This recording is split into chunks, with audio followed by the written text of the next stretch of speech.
From across Maryland, Virginia, and the District, this is Washington's 24-hour local news leader.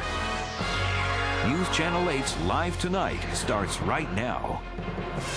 If you haven't filed your taxes yet, you have just 4 days left to get them done. And if you live in D.C., there's a checkoff box on your D.C. income tax form that you need to be aware of. Joining me now live with more is D.C. Shadow Senator Paul Strauss. And thank you so much for being here tonight. Thanks for having me, Beverly. What is this checkoff box and why is it important? Well, the checkoff box is one of the ways that D.C. taxpayers can fund the work that we're doing in the DC Statehood Congressional delegation. We don't get any direct money from the appropriated budget, but taxpayers can still make a contribution when they pay their D.C. income taxes. And what better time to support the efforts of statehood and voting rights on the very day we're subjected to taxation without representation. You've started an awareness campaign called Think Inside the Box. How does it work?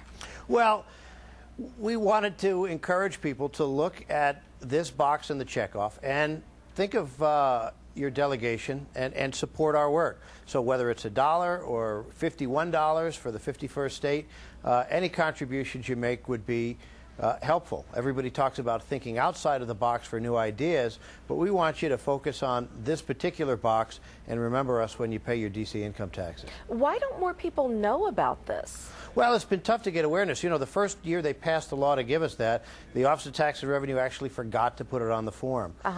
This year, last year we raised about $30,000 through this tax checkoff, but we're hoping to do even better this time, and we're trying to enlist some celebrity VIPs to help us get the word out. And you've done a PSA, a public service announcement, and we want to take a little bit of a look at that right now.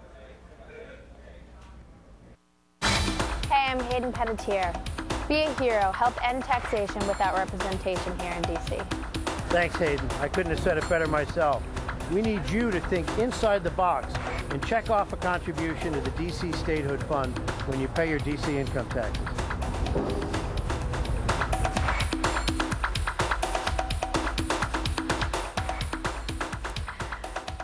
As you mentioned, you've gotten a celebrity endorsement from Hayden Panettiere. Did I say her name right there? You sure did, yeah. How did you manage that? Well, Ms. Panettiere was actually at the Senate lobbying senators on one of her pet causes, which is saving the whales. And she came up to me and made a very articulate, very impassioned speech and very much convinced me to support her cause. I had to explain to her I couldn't vote for her bill because I represent the District of Columbia at the Senate, and well, we don't get a vote. And we began to dialogue a little bit about why that is and the injustice for the residents of the District of Columbia.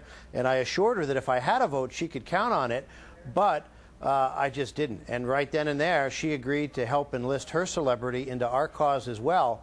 And we're so grateful that she did. She's a terrific person, and unlike all the stuff you hear about some young stars in Hollywood, very together, very impassioned, very committed to social justice causes. Do you find that most people outside of D.C. just don't know that about the situation with D.C. statehood?